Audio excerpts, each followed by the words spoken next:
The words didn't sound real at first. I've decided to start a new life. Without you. For a second, I thought I'd misheard. Then I saw Gregory, my husband of 28 years, standing at the head of the table with his champagne glass raised like he was making a toast. Only he wasn't celebrating anyone. He was ending our marriage. The restaurant went silent. Forks stopped halfway to mouths. 50 people, family, friends, colleagues, stared at us like they were watching a live drama unfold. Amelia, our daughter, sat next to me in her graduation cap, her smile frozen mid-celebration. My husband had chosen this moment, our daughter's graduation lunch, to announce he was leaving me. I didn't cry. I didn't scream. I just smiled and said, "Congratulations on your honesty." The sound of my own voice shocked even me. Calm, steady, almost polite. My name is Bianca Caldwell. I'm 54 years old, and that day was the first time in my life I stopped pretending. I'd been the perfect wife for nearly 3 decades, the supportive partner who built Gregory up every time he fell apart. 3 failed businesses, 2 career reinventions, countless finding himself moments. And through it all, I held everything together. But that afternoon, as I looked around the restaurant and saw faces pretending not to stare, I realized something. Everyone already knew. Even Cassandra Wells, his colleague, sitting awkwardly at a back table, couldn't meet my eyes. The same young woman who used to call me for career advice, the same woman who'd been in my home during Christmas parties. I reached into my purse, pulled out a cream envelope, and placed it beside Gregory's plate. He frowned. "What's this?" "Something for you to read later." Then I kissed Amelia's cheek and said softly, "This day is still about you, sweetheart." And with that, I stood up, straightened my dress, and walked out. Behind me, I heard the whispers start. Then the restaurant door burst open. "Bianca, what the hell did you do?" I didn't turn around, because that envelope in his hand, it was the start of his nightmare. I didn't look back as I walked out of that restaurant. The heavy door slammed behind me, and the sound felt like freedom. For the first time in years, I could actually breathe.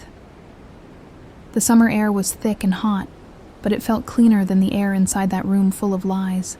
My hands were shaking, not from sadness, but from release. 28 years of holding everything together had just snapped, and somehow I didn't feel broken. I felt awake. Behind me I heard Gregory shouting my name again. His voice sounded desperate now, stripped of its fake confidence. I didn't stop. He could yell all he wanted. By now, he'd already opened that envelope I left beside his plate. Inside, it wasn't a love letter. It was the first step of his downfall. That envelope contained the court's stamped acknowledgement of the divorce petition I filed that morning, along with copies of his secret bank transfers, property documents, and a list of every lie he'd told me for the past year. While Gregory thought he was planning his grand freedom, I was building my exit, quietly, carefully, like a woman who'd been underestimated one too many times.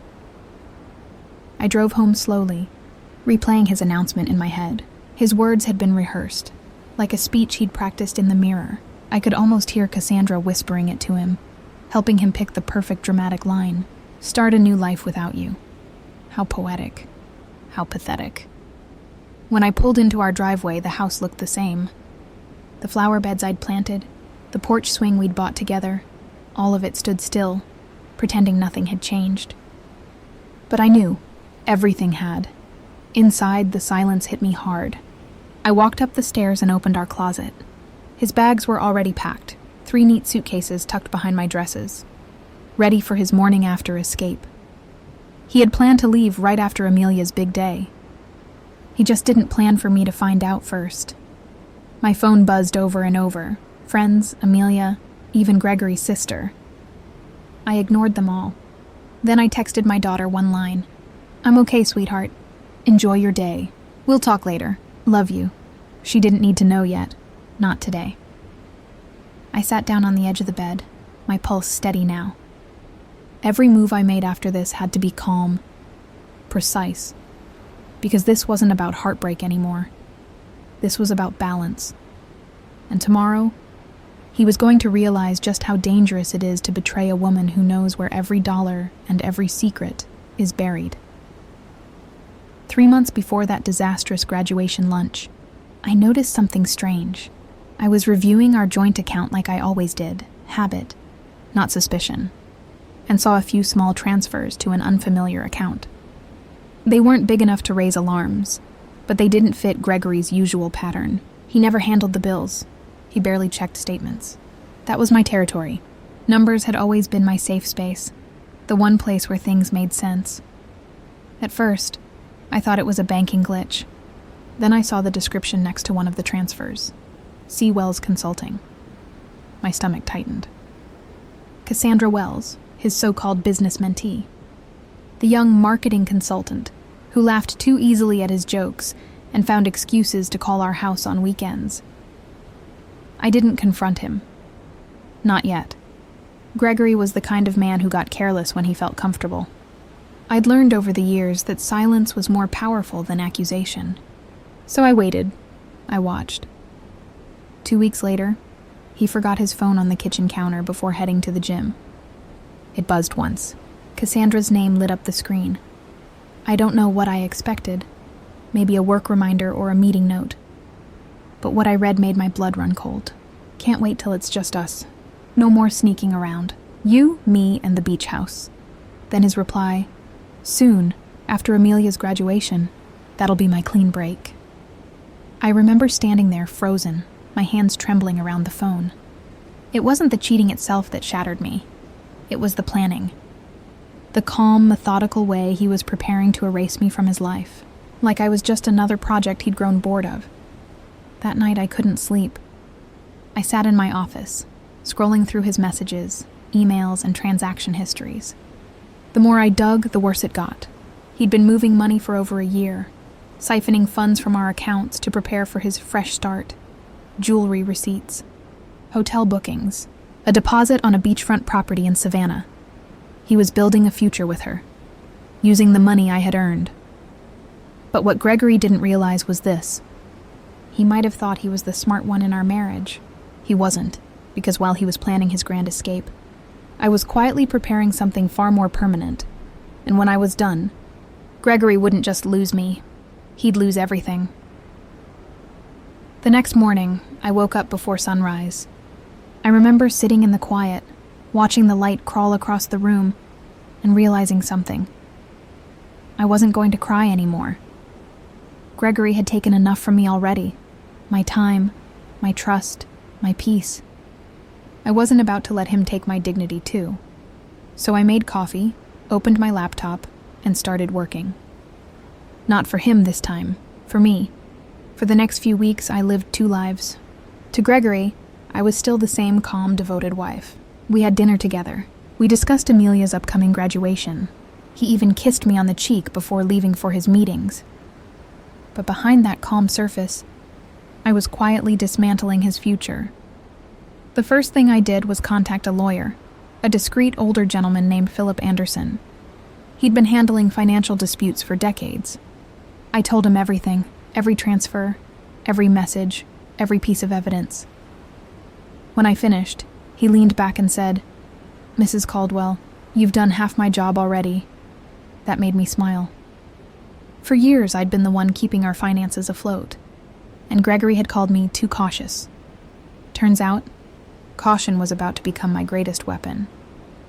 Philip reviewed our prenuptial agreement, something Gregory had insisted on when we first married, back when I was the one with more money.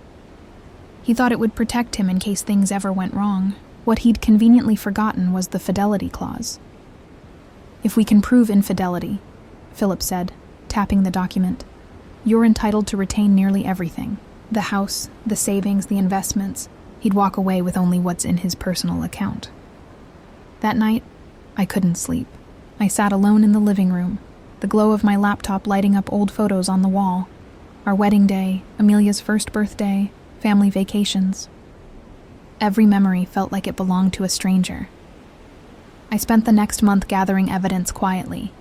Bank statements, text logs, and even a few recorded conversations Gregory had at home about his new start. I learned the law well enough to know what I could use. The closer I got to Amelia's graduation, the more dangerous the game became. One wrong move, one careless question, and he'd realize I knew. But I'd waited this long. I wasn't stopping until everything was ready. Because when Gregory stood up to make that grand announcement at the restaurant, he thought he was humiliating me. He had no idea he was stepping right into my plan. The morning of Amelia's graduation, I woke before my alarm. The house was quiet, too quiet. Gregory was still asleep beside me, snoring softly like he hadn't spent the past year planning his shiny new life with someone else. I looked at him for a long time. Not with love, not even with anger, just clarity. I knew this was the last morning we'd ever share a roof. Downstairs, my briefcase sat on the counter, packed neatly with the documents I'd prepared weeks ago. Divorce papers, evidence folders, bank statements, copies of his texts with Cassandra. It wasn't just paperwork. It was justice printed on letterhead. At 8 a.m., I drove to the courthouse. The air was warm, and the city was just waking up.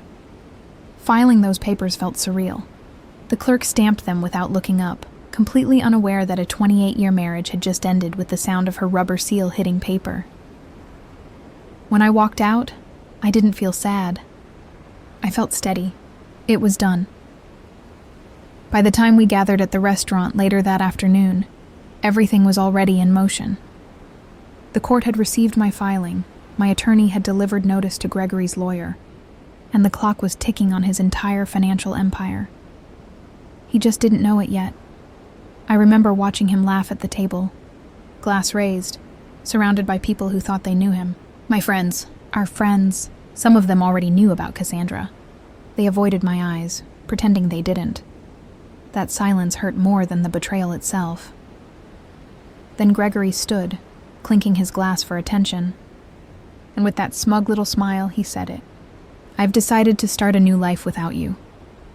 The rest unfolded like a movie I'd already watched. The silence, the stares, my calm smile, the envelope beside his plate. Except this time, I wasn't reacting, I was directing. Because while Gregory thought he was walking into freedom, he was actually walking into a legal trap so tight he wouldn't even be able to breathe without my signature. He didn't know it yet, but by the time he realized what I'd done, it would already be too late. I didn't go back to the restaurant. There was nothing left to say. Instead, I drove home, the hum of the car engine mixing with the echo of his words. Start a new life without you. I almost laughed. He had no idea how literal that line was about to become. The house was exactly as I'd left it. Perfect. Peaceful. Deceptive.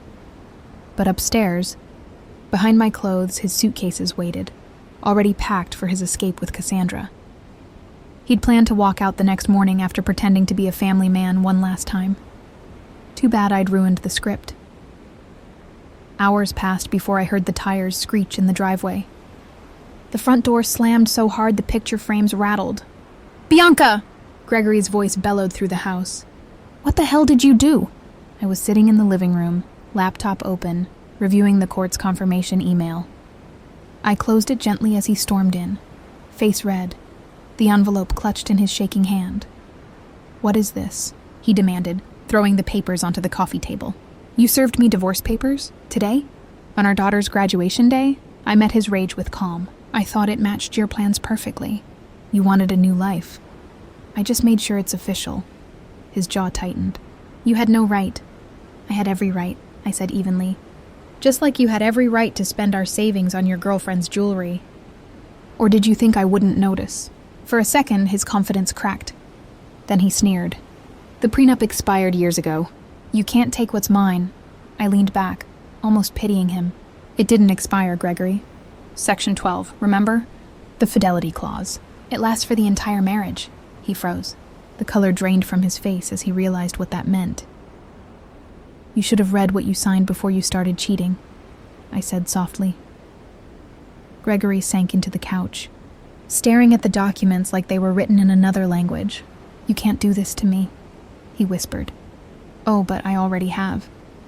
For the first time in years, I saw fear in his eyes. He wasn't afraid of losing me. He was afraid of losing everything. He sat there, silent for once. His usual arrogance was gone, replaced by something I hadn't seen in years: panic. "You won't get away with this," he muttered, rubbing his temples. "You think a court will believe you over me?" I tilted my head. "Believe me about what? You admitting to infidelity in your own text messages? Or maybe the recordings of your little conversations with Cassandra? Georgia's a one-party consent state, in case you're wondering." His head snapped up. "You recorded me? Only when you started talking about moving money behind my back," I said calmly. "I'm not cruel, Gregory. Just thorough." He opened his mouth, then closed it again. His mind was racing, but I could see the realization dawning. He was outmatched. I stood and picked up my purse. "I'll be staying at Diana's tonight." That hit him like a slap. "My sister's? You're not dragging her into this?" I smiled faintly. "Oh, Gregory. She's been in it for a while. She saw you and Cassandra at the Christmas gala last year. She even gave you the chance to come clean. You didn't, so she came to me." The look on his face, shock, betrayal, disbelief, was almost satisfying. Almost. "Everyone's turning against me," he said under his breath. "Ironic, isn't it?" I replied. "You wanted freedom, Gregory. Here it is." I walked toward the door, but his voice stopped me. "What about Amelia? How do you think this will affect her?" That one stung. I turned, my calm slipping just a little. "Don't you dare hide behind our daughter," I said sharply. "You weren't thinking about her when you were planning your new beachfront life with Cassandra." His phone buzzed on the table. Cassandra again, probably wondering why he wasn't celebrating his big escape. "Problem?" I asked quietly. He glanced at the screen, groaned, and muttered, "She's moved her things into the apartment already." "The apartment you leased in both your names?" I asked sweetly. "You might want to check on that. The lease never finalized. Credit issues." He frowned. "What credit issues?" "I handled the call myself," I said, walking out the door. "You're welcome." That night, as I pulled into Diana's driveway, she was already waiting at the door with 2 glasses of wine. "You did it," she said, eyes shining with pride. "I did," I replied. "But it's not over yet, because I knew Gregory, and men like him don't crumble quietly. They fight, they scheme, and sometimes they destroy themselves trying to win a war they already lost." Diana's house felt like a sanctuary. Soft music, the smell of coffee, and the faint sound of rain tapping against her windows. For the first time in weeks, I felt safe. She poured me another glass of wine. "You know," she said, "he's always been dramatic, but doing that at the restaurant? That's a new level of cruel," I sighed. He wanted a scene. A public breakup means no messy confrontation, just sympathy for him. Poor Gregory, trapped in a cold marriage with a controlling wife. Diana shook her head. "Not anymore. The truth's out now." We talked for hours until my phone rang. Amelia. Her voice was tight, shaking. "Mom, I'm coming to Aunt Diana's." "Sweetheart, you don't have to—" "I'm already on my way," she interrupted. "Dad's telling everyone you've lost your mind, that you've been plotting against him for months." Of course he was. Gregory never faced consequences. He rewrote them. 20 minutes later, Amelia arrived, still in her graduation dress, makeup smudged from tears. The moment she saw me, she burst into sobs and fell into my arms. "Why didn't you tell me?" she asked, voice trembling. "I wanted you to finish school without carrying this," I said softly. "You deserved a peaceful ending." She pulled back, wiping her face. "Well, Dad made sure that didn't happen." Before I could respond, the doorbell rang. Diana froze. "Please tell me that's not—" She opened the door. Gregory stood there, drenched from the rain, Cassandra hovering behind him like a guilty shadow. "Bianca," he snapped, "this has gone far enough. You're ruining my life. Unfreeze the accounts." I didn't stand. I didn't even blink. "We'll let the judge decide that." 3 days? He barked. "You expect me to wait 3 days for access to my own money?" "Consider it practice," I said. "You'll be waiting for a lot more than that soon." Cassandra stepped forward nervously. "Greg, maybe we should go." He cut her off. "No, not until Bianca listens to reason." Diana crossed her arms. "Reason?" You embarrassed your wife in front of 50 people and drained your accounts to fund your affair. You lost the right to reason. Gregory glared at her, then at me. You're vindictive, Bianca. This isn't you. I looked at him and smiled faintly. Maybe you never really knew me. That's when Amelia spoke. Her voice was quiet but strong. Dad, did you know Mom was paying for my textbooks this year because you said money was tight? Were you buying Cassandra's jewelry then too? Gregory paled. That's not... Stop lying, Amelia said, tears welling up again. You already took enough from her. Don't take her dignity too. The silence that followed was brutal. Cassandra looked down at the floor. Diana exhaled slowly, eyes wet. Finally, Gregory muttered, "This isn't over." I met his gaze, calm and steady. "It is for me." He stormed out into the rain, Cassandra following behind, their car tires screeching as they disappeared down the street. I sat down, trembling, not from fear, but from something closer to relief. Amelia put her head on my shoulder. "Mom," she whispered, "you're stronger than both of them combined." I smiled softly. I had to be. But deep down, I knew this wasn't the end of Gregory's games, and the next move would be mine. 3 days later, the rain had stopped, but the storm inside the courtroom was just beginning. I walked in beside my attorney, Philip Anderson, calm, collected, dressed in navy blue. Gregory was already there, pacing near the front with a younger lawyer who looked like he'd rather be anywhere else. Cassandra wasn't with him. Maybe she finally realized what kind of man she'd chosen. When the judge entered, everyone stood. The sound of the gavel echoed, sharp and final. The hearing began quietly, but tension filled the room like static. Gregory tried to keep his cool, pretending this was just a misunderstanding.